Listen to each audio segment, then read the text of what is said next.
We're going to go live now. Okay. Hello. So we are finally everyone. live. Right, this didn't start out so well. We're unfortunately a bit late. As expected, we had a few teething problems, which is the case when you first start out something, but you know what? It's all good. We're here to get going. So anyway, for those who don't know me, I'm Giles. I'm Vanessa. And we are those Morrisons. So this is the Antiracism Book Club. Yes. This is really been the birth child of Vanessa. So I don't know if you've got an introduction for us. Yes. So I obviously we know what's been going on in the world. We know how the kind of the new resurgence of civil rights movements and anti-racist movements have kind of spread across the world since particularly the murder of George Floyd. And we've been having conversations, Giles and myself have been having conversations as to what can we do? How can we position ourselves to make knowledgeable choices? How can we make sure that we're not doing tokenistic activities, but that we're actually helping and being knowledgeable as to what we can do? And so the first thing that kind of came to mind was, actually, probably we don't know as much as we'd like to either in this context. And we thought a book club will be a great opportunity to get people together to have honest, but also intellectual conversations so that we can, armed with knowledge, can then have a deeper understanding of actually, okay, what can we do action-wise? And we thought the best way to do that is to start with the book, How to Be an Antiracist, by Ibram X Kendi. It is now on the New York Times bestseller list, as many other books around racism, white privilege, white supremacy. They've all seemed to have shot up in the New York Times bestseller list as of recent, because of the fact that everyone is trying to figure out, what's my place in this? You know, I can no longer ignore what is happening. I can no longer ignore or make it seem like, oh, it's happening on another continent. So this is the reason why we decided, let's start a book club. Let's have some fruitful and meaningful conversations, and let's see how we get on. So that's how we're here. Yes. As you can see, even now, I'm still playing around with this system, trying to get us onto one camera. So yeah, I think the book club is very necessary. We often told, actually, that if you really want to get knowledge, if you really want to make a difference in your life, there's knowledge in a book. Can't just come from speaking to people. Can't just come from actually going to school. Exactly. In fact, it's very easy to go to school and still be completely blind and ignorant to some of the atrocities that are happening around the world. And books are definitely one source. Obviously, there is video content like we're creating right now. Yeah. But there is beauty in books. There is huge wealth in books, and we celebrate this. Yeah. And actually utilize them as wonderful tools for gaining knowledge as they are. Yeah. So, shall we begin then, V? Yeah, as we start with the book club, I thought it would be good for us to consider some of the values that we want to make sure are first and foremost in this conversation. We know these are conversations that can be quite tense. We know these are conversations that can be quite scary as well, because we don't want to step on people's toes. So in terms of the values that we want to be representing through this book club, it's about respect, of course, first and foremost. It's about respect, but it's also about being inquisitive, asking ourselves questions that we might have never asked ourselves, but also once we've kind of built the trust with people, also asking questions within the comment section. You know, we'd love to, as we have future episodes, have people actually join us live as well. Obviously, you can join us live now. You can ask questions, and we'd love for you to have some interactions with you in the comment section. But it would also be great to have people in the virtual room as we speak. So we're talking about respect. We're talking about, you know, the seeking truth, seeking honesty, and also obviously a willingness to change. Yeah. Right. So we've been reading chapters 1 to 3. Yes. Of wonderful book.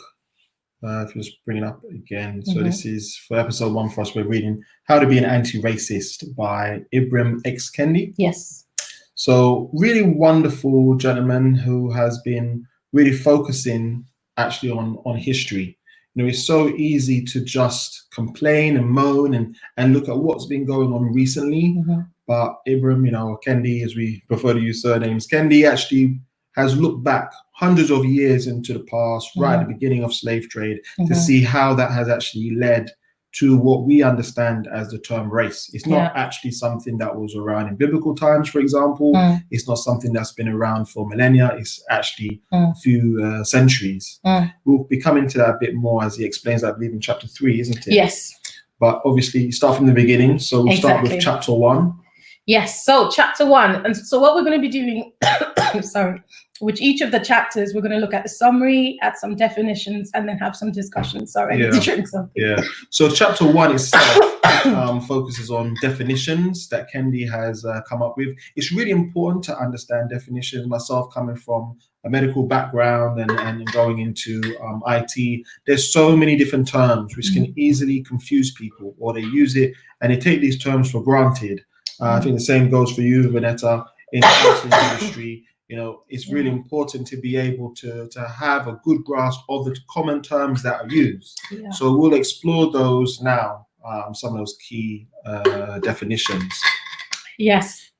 And so, as Jonathan said, the chapter 1 deals with the importance of definitions, a long list of definitions that are kind of the building blocks of what we're trying to achieve. Then we're looking at racism and climate change, racism and health disparities, as well as racist voting policies.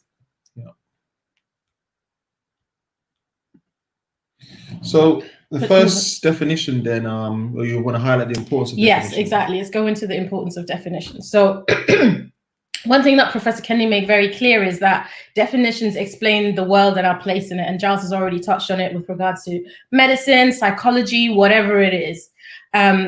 When we look at definitions, need to be stable so that we know we're achieving stable goals.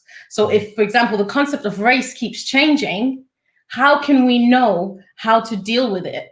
If the definition of racist keeps changing, how do we deal with that? How can we make goals around something that's constantly movable? So this is why definitions are so important. But he also talks about the fact that racial discrimination, for example, is a neutral word, which is a surprise to both of us. Very surprising. But we'll come to that in a moment. And then we also have the element of the fact that we are either racist or anti-racist. There is no gray area. So that's, again, an idea that we have to kind of wrap our minds around. So starting off with definitions then. So racist. You want to go through this? So a racist is one who is supporting a racist policy through their actions or inaction, or expressing a racist idea. And an anti-racist is, as one would imagine, the opposite of that. It's one who is supporting an anti-racist policy through the actions or expressing an anti-racist idea. Now, these terms, policy and idea, are very, very central to what Kendi is actually explaining. Yes. And so it's really important that you have a good understanding. What does he mean by policy? What does he mean by an idea?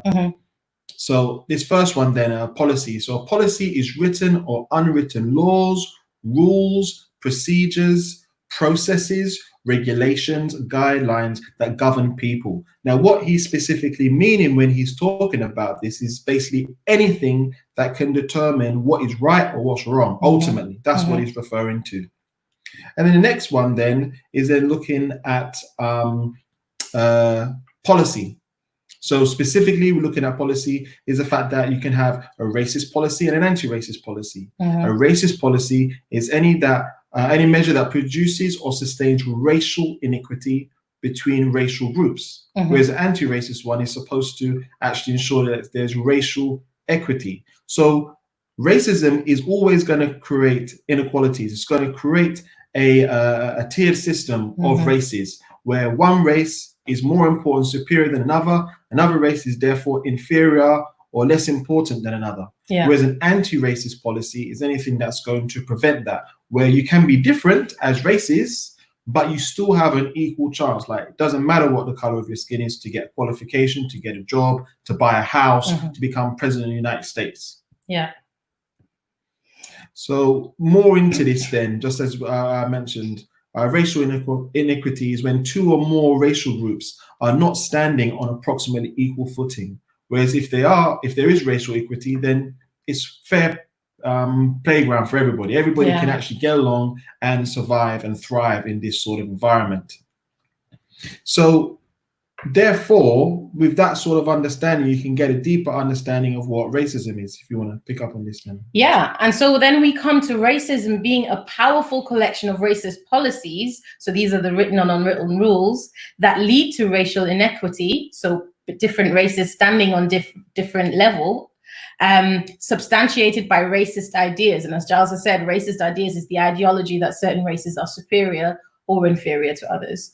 And then again, anti-racism is then a powerful collection of anti-racist policies that lead to racial equity and that are substantiated by anti-racist ideas. So it's a very clear-cut, polar kind of situation going on. Like we said, for Professor Kendi, there is no such thing as race neutrality. You are either being racist or you're being anti-racist. You're thinking racist or you're thinking anti-racist. You're speaking racist or you're speaking anti-racist. Yeah. And that's really important to kind of understand what he then continues moving forward with. So we now look at racism in its different contexts. And we start off with racism and climate change, which was a very interesting point to have in the book. That's something I didn't expect at all. And we obviously know how climate change pro-COVID, pre-COVID has been in the news quite a lot, and obviously with activists as young as Greta and her peers kind of pushing for change in that area. But now we're recognizing that, okay, if racist policies are, if policies are not race neutral, so policies are either racist or not racist, then it means everything governments decide on within politics is either racist or anti-racist.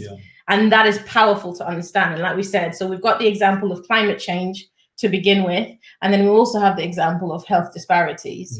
And it's looking at, okay, so racism is a big beast. You know, racism is a really big beast. And how do we actually tackle this when, you know, climate change, for example, it affects the global south more than the global north. So this is, we're not even talking about races, we're talking about geographical locations. However, that is the fact that climate change policies are racist is because it's the global north, which is normally mostly known as Caucasian people, are making decisions on the environment when they are actually responsible, the majority of them are responsible for what is creating negative climate change. And then we have health disparities. And I know you can talk on this as well from your perspective as a doctor. But in the book, he talks about the fact that people of color, so POC stands for people of color, they're more prone to die from certain illnesses than white people. For most, when you look at most inequalities, health inequalities, so we're talking about lifespan, we're talking about actually how likely someone is to be born alive. You can even be looking at the fact that how likely is a woman to actually survive childbirth. Black people tend to be at the end. Every time that they're losing in every single one of those statistical races, so to speak. And it's really, really terrible because you can't just say it's just race, but 9 times out of 10, even as a medical doctor, that's the reason. You know, I've been there as a doctor on the wards, seeing patients, and there's times when I've realized that actually a patient's going to have poor outcomes simply because the doctor isn't believing, or the nurse isn't believing, that they're in as much pain as they say they are.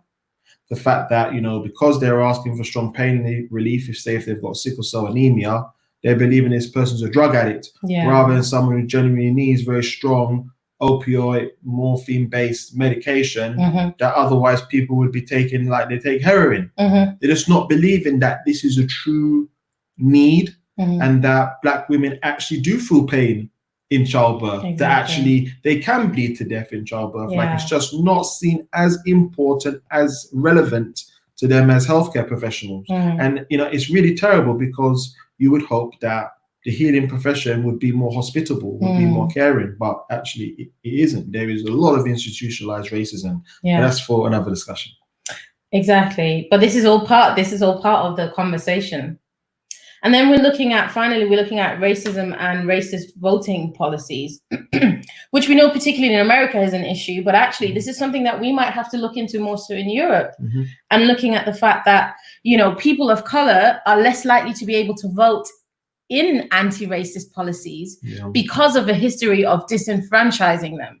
So the society has been built up in a way where the people who require the change the most are not able to bring the change.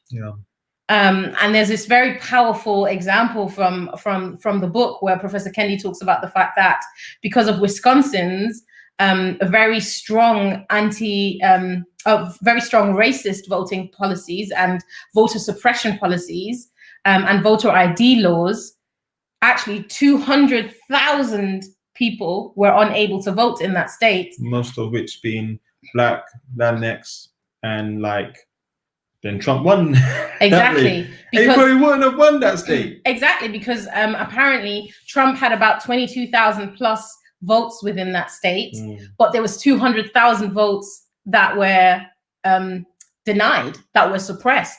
And who knows what the difference would have been if these people had been able to vote. And yes, of course, we need to consider the fact that, you know, there's certain laws that are good because, you know, we need to make sure that people are being considerate and intelligent in their voting. But however, part of a democracy is to allow people, as long as they've reached a certain age of maturity, to vote. That's a right that they are born to. Exactly. And they come to a specific age to have the right to vote. Yeah. You know, you not agreeing with who I want to vote for doesn't make your vote any less important as mine. Yeah.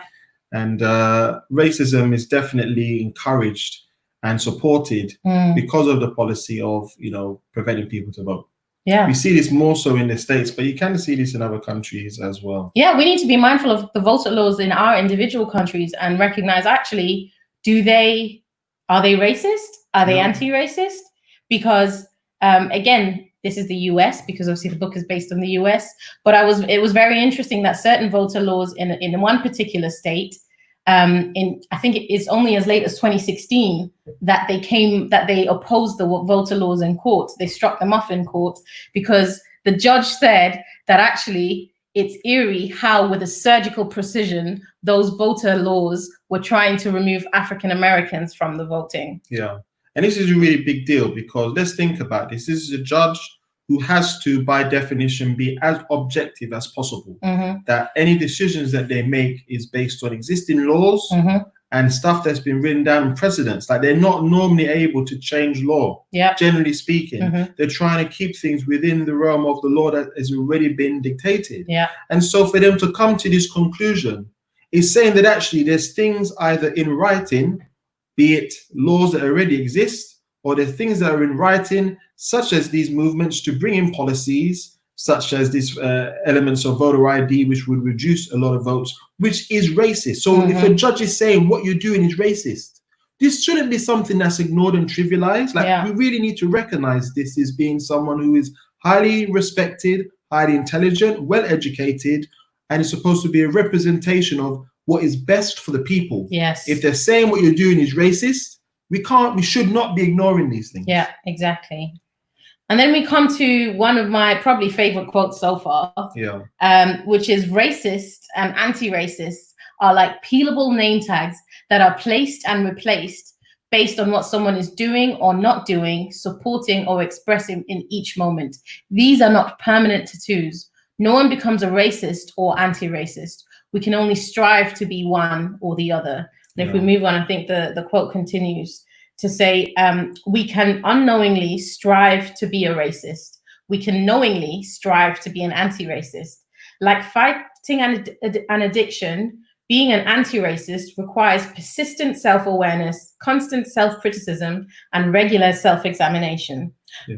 In other words, we have to be conscious to be an anti-racist, but we can be unconscious or not aware of our thoughts and be racist. Yeah, I think this is really powerful because especially as a Black man and the nature of the professions I've gone into, I'm a minority most of the time. Like, you don't get that many black doctors in Europe. Yeah. And in America, let's be honest, we're a minority. And then my next industry now going into UX and IT and design of digital solutions, I'm still very much a minority. And then we're living in Germany. So you can't even get even more of a minority than that I'm now feeling. Yeah. And so I do come across a number of white people who would say, well, actually, I don't really know how to respond. Like, I'm not racist. Like, they don't recognize themselves as being racist in the sense that they know that they're not deliberately, consciously trying to hate somebody, but they don't know how to respond in order to be anti-racist. And it's because when were you actually ever taught to be anti-racist? Exactly. And a big reason why it's difficult to think of how you could be taught to be anti-racist is that if you don't have a deep understanding of all the different, or at least a majority of the racist policies and racist ideas, so the idea that, you know, it's better for people to be segregated because you don't believe that that group is as good as you. The fact that you may feel that people need to be assimilated, that your way of living, your way of life is better than them, and that one day they could have the grace of being as great as you. So they, you know, assimilate to your way of thinking. But when you have racist ideas as the norm, and but you don't challenge them, you never had to challenge them. When you're not familiar with racist policies, or at least aware of how they're benefiting you and harming others, how can you then consciously try to not have racist ideas, not, you know, encourage or sustain racist policies?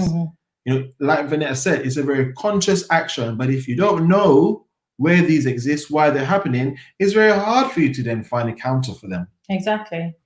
And Giles has already touched on chapter 2 and some of the thoughts and themes in chapter 2. So chapter 2 is titled Dueling Consciousness. And in chapter 2, Professor Kendi talks about assimilationists, segregationists, or anti-racists. So again, important definitions that he explores in that chapter.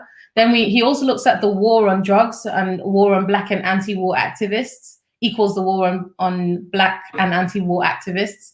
Then he goes deeper into actually what is the concept of dueling consciousness, and then finally into dueling policies, because it all boils back down to what are the rules and guidelines that govern the people. Yeah.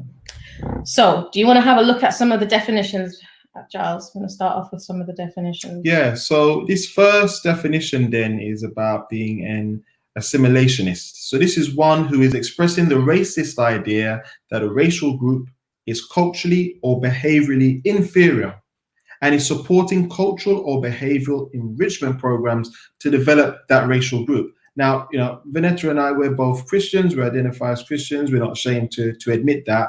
But the first thing that came to mind when I was thinking about this is when, you know, there would be Christian ministries going off to Africa to convert people to become Christians.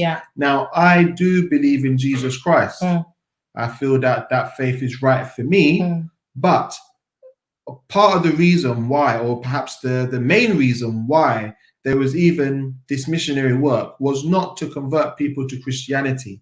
It was to get these Black people, these Africans who are uncivilized, savages who don't really know how to live the best of life. You know, they're not dressing the right way, they're not speaking the right language, they're not praying to the right God. And so all of this shows them to be inferior and in need of help, because without the support and the guidance, the nurturing, the parental support, the governance, you know, of a European leader, these people won't thrive. Like, and this is very offensive. Just think about it. These kings and queens, huge riches across the African continent, even to this day, even to this very moment, despite, you know, atrocities of wars, particularly happening in Congo. There's still the aftermath of apartheid in South Africa. There's still a lot of corruption amongst politicians in a number of African countries. But the simple fact is that there is plenty wealth and opportunity to thrive across the African continent that was ignored back then, hundreds of years ago, and certainly even to this day. Why are you thinking that these people are inferior? Why are you not just accepting that they're different? Because accepting that they're different is what would make it an actual anti-racist idea, that these people are different, but just as important, just as valuable, thriving in their own way to their standard as you are thriving well to your standard. You know, and it's accepting these differences that racist ideas encourages, racist ideas sustains. So the next definition then is looking at a segregationist. So this is one who is expressing the racist idea that a permanently inferior racial group can never be developed, and is supporting policy that segregates away that racial group. So that is normally what we define as racist. Yes. When someone says you're inferior, you're the N-word or whatever word you want to use for any people of color or ethnic minority, you're inferior, you're not good enough, I don't want you. So all you are good for is to be imprisoned, to be enslaved, or to be killed. But actually, as we've seen, there's two definitions of racist. You've got the assimilationist is just as racist as the segregationist, because both of them believe in an inferiority of one racial group. But a big thing about that, though, is the fact that actually, even if you are an assimilist and you don't necessarily feel like you're being racist, it's because the nature of how you're dealing with these people is in a much more softer way. Like you're welcoming these people, even if you are going to their countries or going to their environments, you're welcoming them and you are being friendly. Most of the time you're being friendly, but you're doing it from the belief that you are better than them. So it's still racist. Yeah, exactly. And, you know, because we keep, like you said, focusing on this segregationist view, which we've seen obviously in particular in the States, but even more recently in South Africa with apartheid. That's the easy way of seeing racism. And we need to actually observe that racism is a lot more subtle at times. Well, I say subtle, it seems subtle because it's softer, but it's probably just as dangerous. It is, because ultimately it is founded on the racist idea that one race is superior and one race is inferior. So this last one then, anti-racist, is expressing the idea that racist groups are equals and none needs developing, and is supporting policy that reduces racial inequity. And I think what comes to mind in particular with this is the fact that actually where I've been able to travel, I feel that has helped me develop more anti-racist ideas, like coming from East London, you know, from a Caribbean household, but in a particular borough where 1/3 of the population is from Bangladesh, South Asia. And then I would say just under 2/3 would then be Caucasian, and the rest is Black and other ethnicities. So I didn't really get a good feel of what it was like to be Black based in my borough. I had to travel to other boroughs or be around friends and family. But then I traveled to some African countries, starting off with Nigeria, going to South Africa, going to Egypt. And then more recently, we had the pleasure of going to China.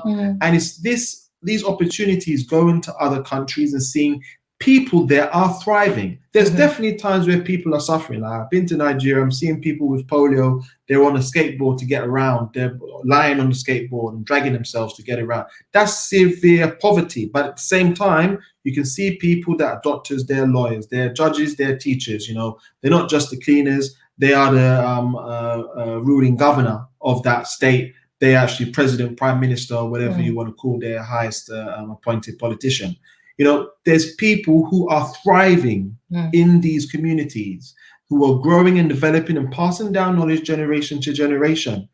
You only really, in my opinion, get to experience that and acknowledge that by traveling. I think it's very, very hard to stay in just one country, one city. Like there's so much talk coming as a Londoner, living in London and born and raised there, that actually, you know, there's no such thing as racism in London. It's the biggest load of nonsense, you know, biggest load of nonsense to believe that there's no racism in London. There's plenty of racism in London because there's Black, there's white, there's all kinds of Asian, okay? And even when you say Black and white, there's all kinds of white from across Europe, across America, where you could have all kinds of Black across Africa, across the Caribbean. Then you have to remember that white people can be born in African and Caribbean countries. Black people can be born in Europe and America. So you get all kinds of people, but they still tend to then associate themselves with a particular race. So people of South Asian descent. So you have people from Pakistan, people from Bangladesh. They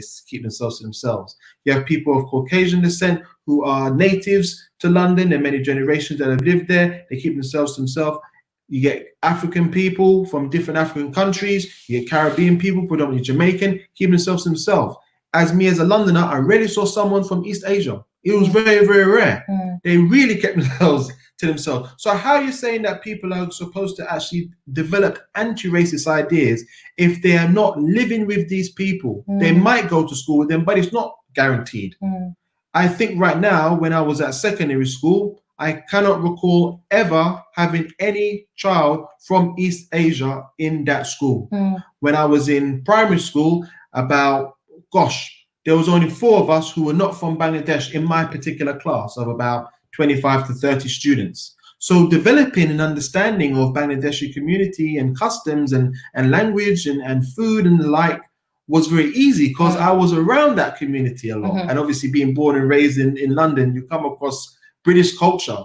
But it's when I traveled, is when I experienced things. And I'm sure this is similar for you, Vinay, being born and raised in Germany. How did you start developing more anti-racist ideas? I think, again, it's the exposure to different people and different people groups, because we've had conversations about, growing up as African and what preconceived notions we had of Caribbeans, for example, or even other Africans. There were prejudices that were held and were kind of passed down from generation to generation based on maybe one person's experience with one other person, or based on the fact that they've just inherited whatever lies have been populated across time about this is how a particular race responds, or this is how a particular ethnic group responds. And so that way prejudice is just kind of developed. And for me, it was definitely tackling it. I think it's even something as simple as the fact that Asian, the term Asian, growing up in Germany, Asian meant Chinese, Korean, Japanese.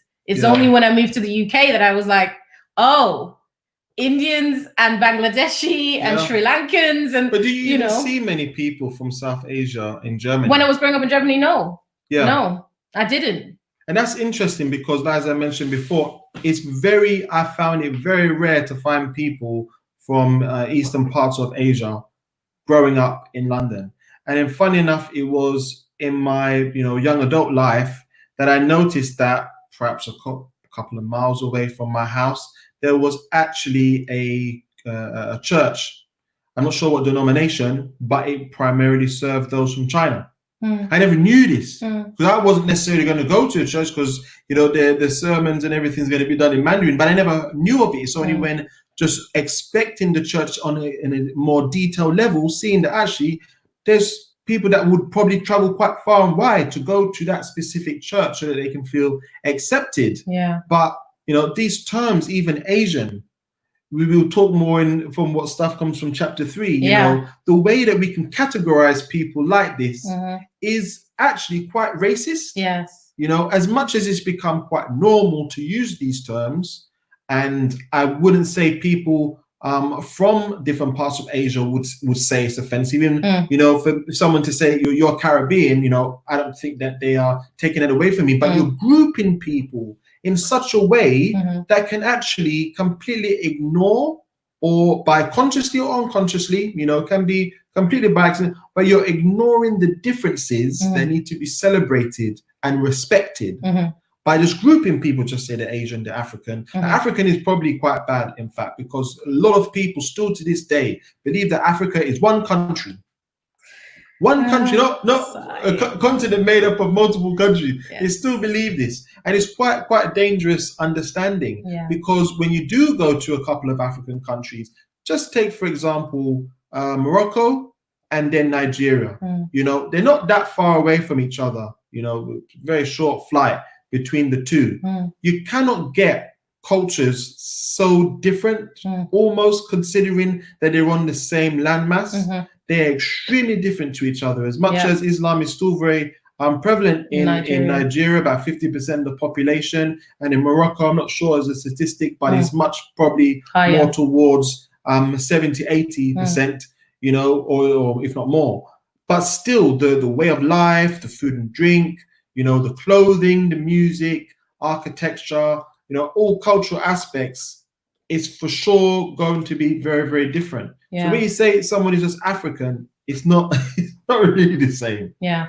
You know. So it's, by the way, it's 99.9% of Moroccans are Muslim. Yeah, I'm not too surprising there, to be fair. But yeah, I think it's just to kind of finish on that point, because we're moving on to the next point. But to finish on that point, it's, you know, yes, we use the word European, but we tend to only use it when it comes to political connections. We don't tend to, you tend to say Italian or French or German. You don't tend to bring people together in a group unless you're talking about the EU versus, for example, the UK and UK's Brexit dilemma. You don't really tend to say European when you are trying to describe someone from a European country, because people immediately recognize that someone who's German and an original German is very different to someone who's authentically Italian. And again, we're putting that in quotes because, boy. But I think it's because of colonialism. Of course. These countries have been recognized as being distinct because of actually them going to parts of Asia, going to parts of Africa and saying, we're in charge now. Yeah. So it's become ingrained that you respect those countries more so than others. It's quite disappointing, but it's just a reality that we need to see, that this is how we've been indoctrinated to think. Yeah. And it's very dangerous. Just like we said, you identify specific European countries, you know, to the point where you can even now more often be really specific on states within America, even if you're not an American. Like, a lot of people understand that there's a significant difference between the East Coast and the West Coast. Yeah. You know, Southern American and more northern parts of North America. And you don't know the difference between countries in Africa, you know? Yeah, so moving on to kind of this whole concept of dueling consciousness. Obviously, this is the title of the chapter, and it's a very deep kind of concept. And again, it started off with defining assimilationist, segregationist, anti-racist, you know, and now we're looking at, okay, so when we talk about dueling consciousness, it's the whole duel, the conflict, the fight within people between these three points of reference, between these two racist ideas, that's assimilationist and segregationist, and then the anti-racist stance. So Professor Kendi says that actually the black duel, so for most people of color, and this is not just African Americans, but for most people of color, Latino, Middle Eastern, things like that, because of how society has worked, our conflict tends to usually be between assimilating and being anti-racist. It's usually between buying into the idea that the white race is superior and we have to lean ourselves to that standard, versus actually being anti-racist and buying into the idea that every race is the same or is equal and is of equal worth. So that plays itself out in the fact that even in China, when we're looking at adverts, and China is very, I would say, very pro-Chinese, but even in China, when you're looking at adverts, the adverts are very, are seeking to meet a Caucasian standard of beauty. Yeah. Same in Africa, the lighter you are, the better, or they'll just show white people in the ads, you know. Same in many other countries where it's like, okay, the closer we can get to the white standard of blonde hair, blue-eyed, so again, we've got Hitler's Aryan, you know, agenda kind of in that background, the better. And we recognize that. So for a lot of people of color, there is this thing of, should I be assimilationist or should I be anti-racist? Mm-hmm. And then on the reverse side, he says that for most white people, the duel is assimilationist versus segregationist. And again, this is based on the history. So either we unknowingly or knowingly see anything other than white as inferior, or and we want to help. We want to help. So that's where we go to. We will teach you to be like us. Come be like us. And this is what Giles was saying. The controversial statement of actually missionaries. What part of that is assimilationist? What part of that is racist? We will teach you to be like us because we believe what you are isn't good enough. So there's only a temporary inferiority with you. Segregationists, on the other hand, are you will always be below us. There's nothing that can be done. You were born 2/3 human, or whatever the American Constitution used to say. you know, and there's the sense of permanent inferiority. And then we have the anti-racist, which obviously what we want to all align ourselves with, which is we're all different and we're all of equal value. And it's about a permanent equality. So we can celebrate my culture, my Sierra Leonean culture, and we can celebrate the German culture in which I've been raised, and not say that anyone is better or worse, but actually we can appreciate both of them. And that's where we come to when it comes to dueling consciousness. And there was two quotes that I found really powerful in this. The first one is by David Hume, who's known as an Enlightenment philosopher. And he says, there never was a civilized nation of any other complexion than white. And this is such a segregationist statement, such a racist statement. But this is how history has played itself out, where so many people of so many generations of people believe that civilized equals white. Whatever white has taken as the standard, that is what civilized is, and that's what we need to bring every other person of color towards. And then we have the quote by Professor Kendi itself, in the fact that there's this dueling consciousness which yielded an inner strife between Black pride and a yearning to be white. That's powerful. Is there anything you want to say to that, Babes? No, I think this is spot on. Like something that always, I think, has confused me to some extent when I reflect on the fact that we have this whole idea that to be civilized, to actually progress, is actually a reflection of, you know, you being as white as possible. So it doesn't necessarily completely change what you eat, completely change what music you listen to, but for sure it does start impacting what clothes that you wear. Now, when the main thing that comes to mind is where often you see these pictures of people, say in the 1920s and 1930s, they're wearing the hat, they're wearing the suit and tie, and you now come to more modern times and still got the suit and tie, but you haven't necessarily got the the hats. But then for a long time, when I'm seeing a Black person in the 1920s, 1930s in pictures and movies and the like, it always seems strange. And I couldn't quite understand why. And I think as I've looked more into this whole concept of anti-racism, that I've realized that actually it's because these people may not be being very authentic. I'm not saying it's wrong to dress as a suit and tie. I actually like wearing a suit and tie. But it's why are you wearing the suit and tie? You're wearing the suit and tie so that you fit in.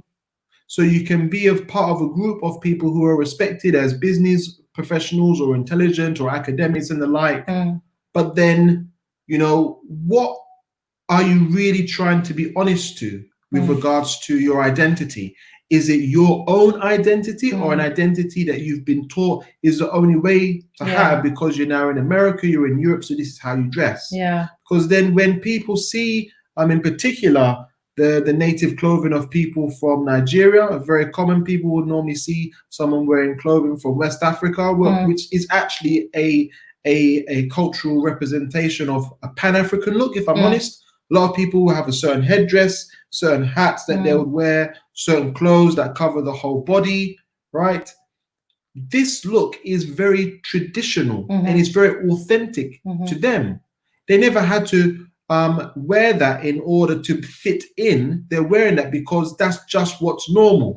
Do you know what I mean? Whereas there's times where people are having to feel like they have to not just wear particular clothes, speak with a particular accent, eat particular food, drink particular alcoholic beverages so that they can fit in. It's not just something that comes from racism. It's just this concept of how do I be accepted by a majority, or if they're not necessarily a majority, the people who are clearly in power. And that's what normally this all revolves around, is actually how can you be accepted by the person in power? Which moves on to our third and final chapter. This is it. So chapter 3 is all about power. And we talk about the definition of race in context of power, white flight and black flight, racial puberty, and constructing race. So moving on to kind of the definition of race. When this chapter opened, I don't know about you, but I think we both did a bit of a double take with the definition of race, because he defines race at the beginning of the chapter as a power construct of collected or merged difference that's lived socially. And we thought, well, don't quite understand what that definition means.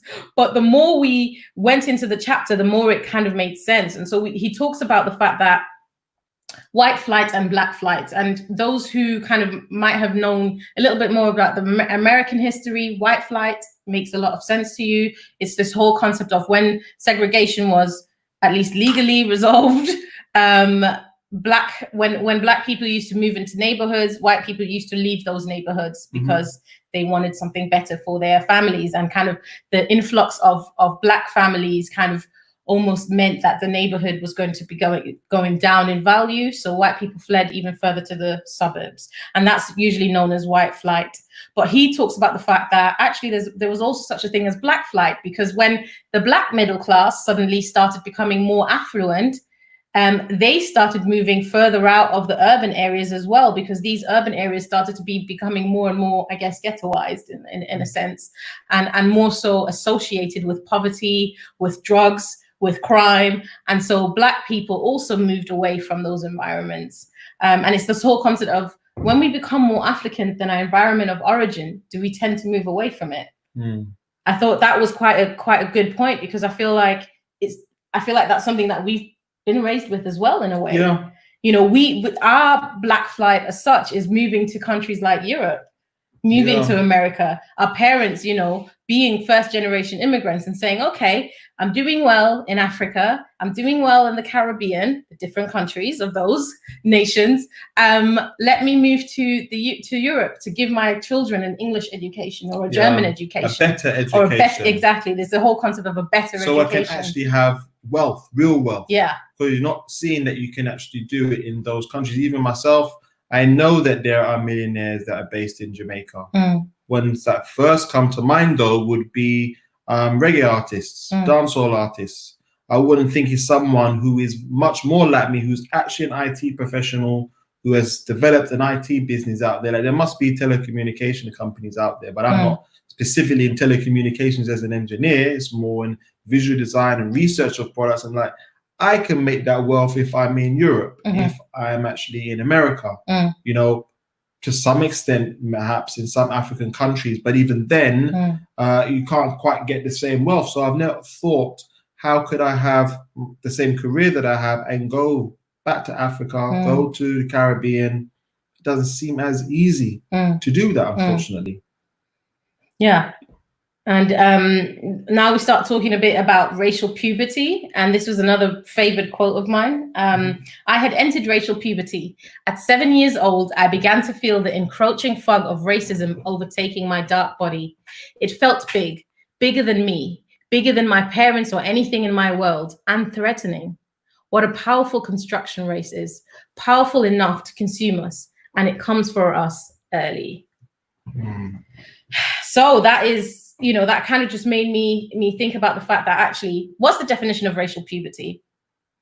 And based on what kind of Professor Kendi was explaining, we were thinking actually the definition of racial puberty is similar to the definition of physical puberty. And that is when we start recognizing the opposite race. So there's often this duality between black and white when there's so many other people of color, and even black. We've spoken about the fact that Africans, Caribbeans, even in Africa itself, there's so much difference and distinction, but it's this understanding and recognizing of other races, and also becoming more self-conscious, thinking differently, feeling differently. And this is something that happened, Professor Kendi, at age 7. For me, I think it probably happened around age 3 or 4 when I entered racial puberty, because that was, I very vividly remember, and I don't have the best of memories, just as a disclaimer, but I very vividly remember in kindergarten, there being like a dress up, some reason why we were dressing up for something. And obviously I wanted to be a princess. I didn't get to be a princess because of my skin color. I didn't look like the princess, so I didn't get to be the princess. I think I got to end up being some sort of a servant in the house of the princess, which in itself is super messed up. But this is where for me racial puberty hit, because I began to realize, hold on, I'm not being accepted as someone else, and as far as I can tell, The only difference between us is the color of our skin. Yeah. What about you? What was your? I think it's probably reckoning? around the same sort of age. The most vivid memory of actually racism, not so much the racist. Probably it was around the same time. So in reception class, as I mentioned before, when I was at primary school, so you're aged about 4 years old, there was only about 4 or 5 of us who were not from Bangladesh, not of Bangladeshi descent, in the actual class. So I recognized I was very different to most of the other students, and there was a white student as well. And it was very close to that time, maybe a year or two later, that actually, and this white student was actually a close friend of mine at the time. And he was saying how I look like a monkey. And he was meaning it because of me being brown, him being white. And then I remember quite well my mum then saying, well, if you shave a monkey hairs off, then actually they're going to look pink, like a white person. So, which is racist as well. That's racist too. So. But the reason why I remember that is the fact that, why are we even having to say things like this in childhood? And it's really unfortunate, because you can talk about messing about, monkeying around, and that's supposed to be playful. And it then suddenly becomes another racist slur. And it's really, really unfortunate that, what could be seen as innocent terms as children, which wasn't innocent in that instance. He was actually just being rude. But there's terms where people are trying to use just as normal language, and actually it's very, very offensive. Yeah. And I think we're even seeing this now where, I don't know if you come across this at all, but I was reading about the latest episodes of a variety of shows that are being taken off air, off Netflix, off Hulu, depends where in the world you're watching your streaming content. And we're good fans of a series called Community, okay? So it's a bunch of adults who are going back to a community college, which is seen to be inferior to universities, much lower academic attainment of even the professors, let alone the students. So one of the episodes is called Advanced Dungeons and Dragons. So it's these characters are all enacting different characters from Dungeons and Dragons. So one of them is dressing up sort of like a dark elf. So they're in blackface, or rather, to me, it's just the fact that they've painted their whole skin a very dark brown, almost black color. They've got pointy ears. It definitely doesn't look like a black person. It doesn't look like a minstrel. It's not got this big red lips and watermelon smile nonsense. It actually looks like a dark elf. And what was interesting is that, and the writers and the actors and everything, they're very conscious of what they're doing. The black actress, who is one of the black voices of the group, actually says, so is giving reference to the fact that this is blackface. And then the character that is dressed up is actually highlighting, no, I'm being a dark elf. To me, that's not a black person. But guess what? In this day and age, that's been seen as actually racist. The episode's gone. The episode's gone because there's fear that it could be seen as racist. I don't know if anybody has seen it as racist. I can't see it as racist. This is a Chinese man dressed up in black, very dark brown, almost black skin, so darker than even the dark black people would even look like, right? Very, very dark skinned black people. But it's not black, so it's not looking like I said before, this minstrel watermelon smile nonsense type thing. But it's been seen as, this is an opportunity that we could be offending someone, so we've got to get rid of it. And this is what I mean about things just getting a little bit out of hand, because there's now this issue amongst power is, who has got the power now? Is it actually this majority? Is it a minority? Is it the people who are the oppressors? Is the people with the power now those who have been oppressed? Gets a bit complicated now, if I'm honest. Yeah, and I think it goes back to the point of the importance of definitions and the fact that, actually, if we are defining, if we've got different definitions of what is racist and what isn't racist, then we have to almost cater to the sensitivities of the individual that has said this is racist. And so I understand why Netflix would have pulled that episode. But okay, so we're moving on to this quote about the fact that we are what we see ourselves as, whether what we see exists or not.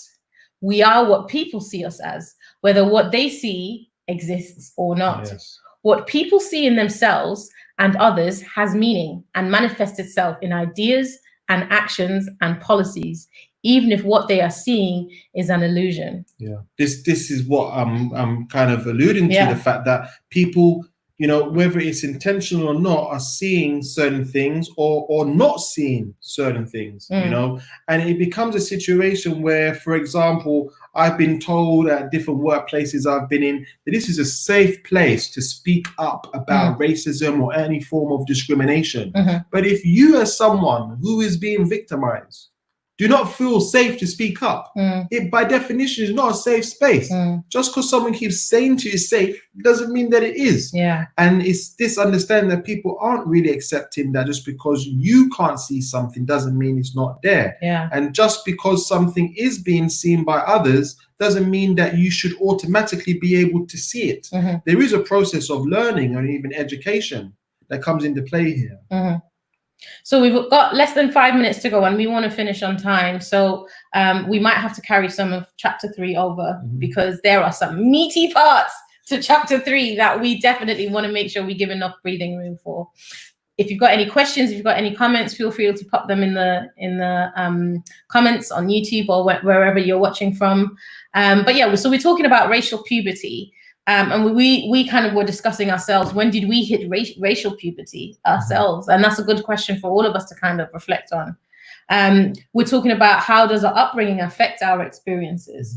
You know, me growing up in a predominantly white country, I experienced racial puberty so much sooner because everyone around me was very different. Yeah. And then there's this powerful quote that he talks about, you know, about some privilege, meaning that you are feeling inherently normal, standard, and legal. And so the questions to us are, you know, for white people, how does it feel to be inherently normal, standard, and legal? Or for white men, white, you know, heterosexual men, that's kind of like almost the epitome of normal, standard, and legal. You know, and for everyone who is in a group other than that, how does it feel to be inherently abnormal, substandard, and illegal?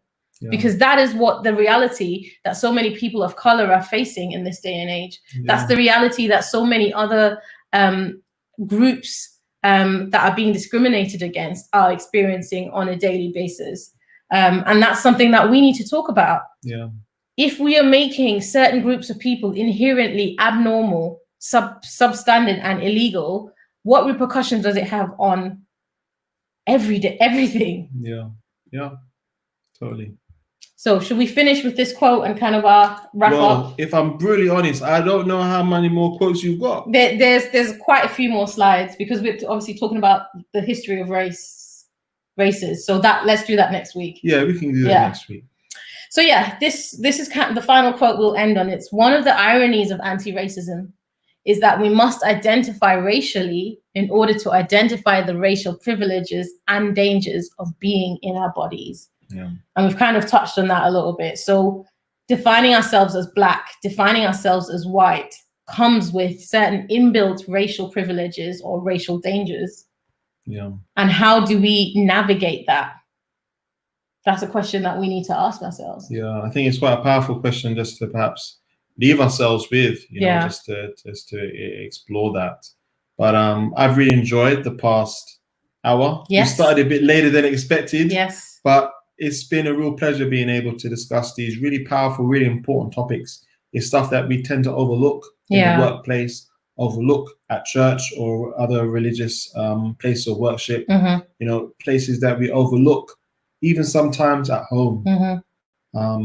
And I think it becomes even more complicated where people are in multiracial relationships, multiracial families, where they just assume that actually everything is fine, where actually there could well be some trauma that people are feeling on a day-to-day basis or on a week-by-week, month-by-month basis, certain occasions that they come together at. It's a very complicated and difficult topic. Yeah. I think as we continue to read from Kendi's book, we will learn more about, you know, strategies on how we can overcome this, understanding more of the truths, so that we can then find how can we actually find the best way forward. Yeah. You know, we don't want to just be in a position where people are surviving. Yeah. and just trying to get by on a day-to-day basis with what's going on with racism, actually for them to thrive and for us to actually call racism a part of history, part of the past. That's it. So we come to the end. Thank you so much all for joining us. Thank you so much for your comment, Tola. You were talking about the fact that actually this happened to someone in your nursery as well. We will be back next week with chapters 4 to 6. And obviously we're going to finish part of chapter 3. So please read ahead.